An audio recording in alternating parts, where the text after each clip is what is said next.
Viewers, the All India Ulema Board in Maharashtra has come forward with its own set of demands for the Maharashtra Vikas Aghadi in the Maharashtra Assembly elections. Now, they say they are ready to support the Maharashtra Vikas Aghadi if even 10 of their demands are met. And what are they demanding? Now, that is very, very important. Here are some of the major demands that have been made. Number one, 10% reservation for Muslims. Number two, opposition to Waqf bill. Number three is providing funds to Waqf. Point number four is granting reprieve to what they call innocent Muslims who have been charged for the 1992 blast. Can you believe it? Now, these are some of the demands that have been put forward by Ulema to Maharashtra Vikas Aghadi. And then they're also demanding that cases against Muslims that were filed between 2012 and 2024 should be taken back. They should be withdrawn. Number six, they're also demanding that 15,000 rupees should be given to imams of masjids every month. And then there are more. They are saying that preference should be given to Muslims when it comes to police recruitment. So these are around 7 of the demands that have been made. Now these are 7 that we have picked from a number of demands that have been put across by Ulema to the Maharashtra Vikas Aghadi. Now the opposition has issued a statement saying that it will consider all the demands raised by the Ulema board. It says it will decide on how many demands can actually be met. Listen in. मुसलमानों की राजनीति BJP शुरू कर चुकी है 10 साल पहले। मुसलमानों की राजनीति हमने कोई शुरू नहीं की। महाराष्ट्र विकास अघाड़ी उलमाओं का सम्मान करती है, उनकी मांग का सम्मान करती है। उन विषय पे जो है महाराष्ट्र विकास अघाड़ी के शीर्ष नेतृत्व उचित बयान देंगे। पर मुझे लगता है कि मुस्लिम समाज हो, दलित समाज हो, वंचित सारे समाज जो है इस वक्त महाराष्ट्र विकास अघाड़ी के साथ है और कोई बिना शर्त है। उलमाओं ने बात रखी है, उसका आदर होगा, उन चीज़ों पे विचार होगा। लेकिन मुझे पूरा विश्वास है कि महाराष्ट्र विकास अघाड़ी महाराष्ट्र में जीतने जा रही है और लाल टोपी वाले भी असेंबली में बैठने वाले हैं। हमारे साथ महाराष्ट्र समाजवादी पार्टी के अध्यक्ष और विधायक अबू आजमी जी हैं। सर, अमित शाह कह रहे हैं कि कांग्रेस के साथ साथ उद्धव ठाकरे और शरद पवार को लेटर्स लिखे जा रहे हैं। 10% आरक्षण मुसलमानों की मांगी जा रही है, एकजुट होने की बात कही जा रही है। SC/ST का जो आरक्षण है उसको खत्म करने की साजिश कर रही है महाराष्ट्र विकास अघाड़ी के दल और कांग्रेस भी। किसी भी कीमत पे बीजेपी लागू नहीं होने देगी, क्या कहें? देखिए, ऐसा है ना कि जो लोग सत्ता में हैं वो हर अच्छे काम को खराब भी कहने वाले हैं। कभी महाराष्ट्र विकास अघाड़ी या इंडिया अलायंस की बात हो, जितनी भी बातें करेंगे ये सब कहेंगे सब गलत है, गलत है। अरे जब justice Ranganath Mishra, justice justice Rajendra Prasad और IAS अफसर मिस्टर रहमान ने जब ये फाइंडिंग किया कि भाई मुसलमान भी दलितों की तरह से बहुत जगहों पर बहुत परेशान हैं, बहुत हैं, तो इनको भी रिजर्वेशन मिलना चाहिए। उस बेस पर 10% मांगा जा रहा है, क्या गलत है? अब ये अमित शाह साहब सुप्रीम कोर्ट के जज थे या और कोई था? जब जज साहब ने कहा है सारी फाइंडिंग देखने के बाद कि 10% मिलना चाहिए, तो वो डिमांड की जा रही है। धर्म के आधार पर आरक्षण नहीं दिया जा सकता, संविधान कहता है, ऐसा अमित शाह कह रहे हैं। तो ऐसे तो पॉसिबल ही नहीं है और बीजेपी के ज्यादातर नेताओं का यही स्टैंड है। सच्चर कमेटी के राजेंद्र सच्चर साहब वो जज थे, उनको मालूम है कि धर्म के नाम पर मिलना चाहिए या नहीं मिलना चाहिए। इनसे ज़्यादा पढ़े लिखे हैं। धर्म के नाम पर नहीं मांगा जा रहा है, मांगा जा रहा है डिप्रेस्ड मुस्लिम जो हैं, जो वंचित मुस्लिम है, परेशान मुस्लिम है, जो निचले जात के हैं। इस तरह से कुछ उसमें क्राइटेरिया बना हुआ है, उनको दे देना है। ऐसा धर्म के नाम पर अगर अमित शाह जी बोले तो क्या सुप्रीम कोर्ट के जज को नहीं मालूम क्या कि नहीं मिल सकता धर्म के नाम पर? Now, viewers, the Bharatiya Janata Party has hit out at the opposition over its decision to even consider the demands by the Ulema board, saying it will never let the INDIA bloc implement these kind of demands. Listen in. Congress party अभी महाराष्ट्र में कोई उलेमाओं के समूह ने उनको एक ज्ञापन दिया कि 10% आरक्षण मुसलमानों को दिया जाए और कांग्रेस पार्टी के प्रदेश अध्यक्ष ने कहा हम इसमें आपकी मदद करेंगे। मैं झारखंड वालों को पूछने आया हूं, अगर मुसलमानों को 10% आरक्षण मिलता है तो कम किसका होगा? किसका कम होगा? पिछड़ा वर्ग, दलित और आदिवासी का कम होगा। एक कांग्रेस पार्टी पिछड़ा वर्ग, दलित और आदिवासी का आरक्षण काटकर मुसलमानों को आरक्षण देना चाहती है।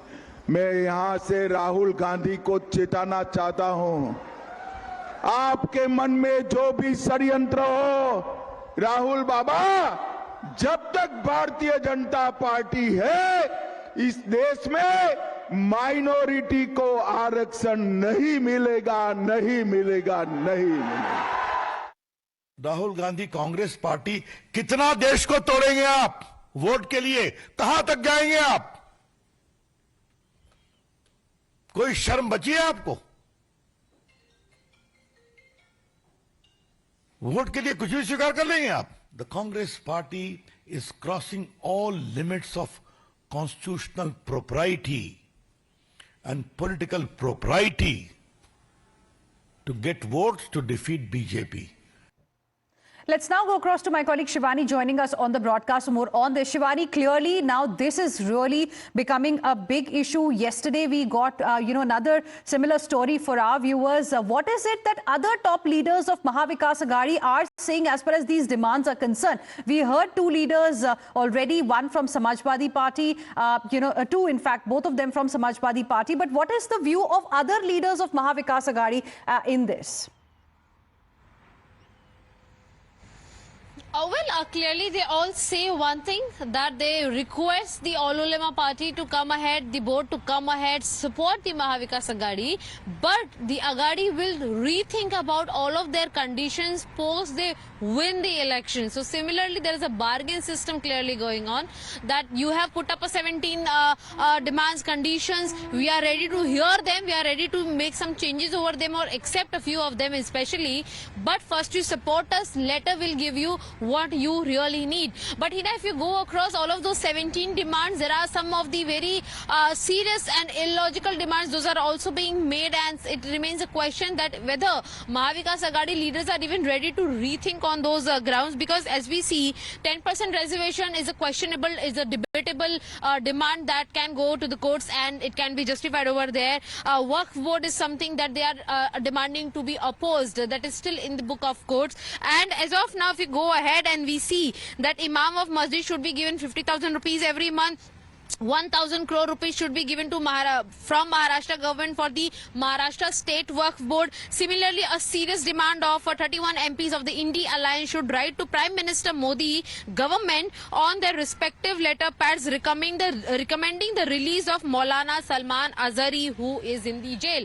So how can a particular institution demand from multiple political parties, those are expecting themselves in the government, to release a person who is said to be a criminal and is behind the bars? So these are some serious demands those the All Ulema board has demanded from Vikas Aghadi in return of giving them the support in the election. But similarly, the Vikas Aghadi leaders are not coming up front and speaking what they really want to. But yes, they have also said that they will be considering all of these demands. They will think about it, but first their demand is support from All Ulema board. Later they will think and certify and commit a few demands, those can be accepted. Right. So you're saying that they're not coming forward, but at least they are ready to consider these demands that have been made. Thank you, Shivani, for the moment for joining us. Now, on these demands, viewers, on this view of Vikas Aghadi to even consider these kind of demands that have come from the Ulema board. Remember, Ulema board has written to Vikas Aghadi. BJP has launched a blistering attack. Let's once again tell you which are some of these demands that have been put across by Ulema to the Vikas Aghadi. One, they are clearly saying that the Vikas Aghadi leaders should oppose centre's Waqf bill. Now remember, this is crucial because Waqf bill, the amendments are currently being discussed in the Joint Parliamentary Committee, and here the demand is that the Vikas Aghadi leaders should just oppose the Waqf bill. Second demand is 10% reservation to Muslims. Now this is also very, very significant. Third one is that they want that 1,000 crore rupees should be donated for Maharashtra's Waqf board. The question is why these kind of demands are being made. Fourth demand is that, reprieve should be granted to the 1992 blasts that are accused. So there are, very, very serious points that have been made, and the Maha Vikas Aghadi leaders, on the other hand, are ready to even consider them as something that is now raising the political temperature in Maharashtra. Simultaneously, they have demanded that the cases that were filed between 2012 and 2014 against Muslims, they should be withdrawn. The question is why? Why, specific attention should be given to a particular community? Why divide the people? Why divide the voters on the basis of religion? That's the question that's being asked today. Another demand is that they want that Maulana Salman Azhari should be released from jail. And they have also demanded 15,000 rupees for imams every month. And they also say that preference should be given to Muslims when it comes to recruitment in police officials. And now this is something that has become a big issue, and we'll see how Maha Vikas Aghadi now responds to this. BJP clearly is not letting this go, and we heard from Home Minister Amit Shah as well as Ravi Shankar Prasad of the BJP launching a scathing attack on Maha Vikas Aghadi leaders on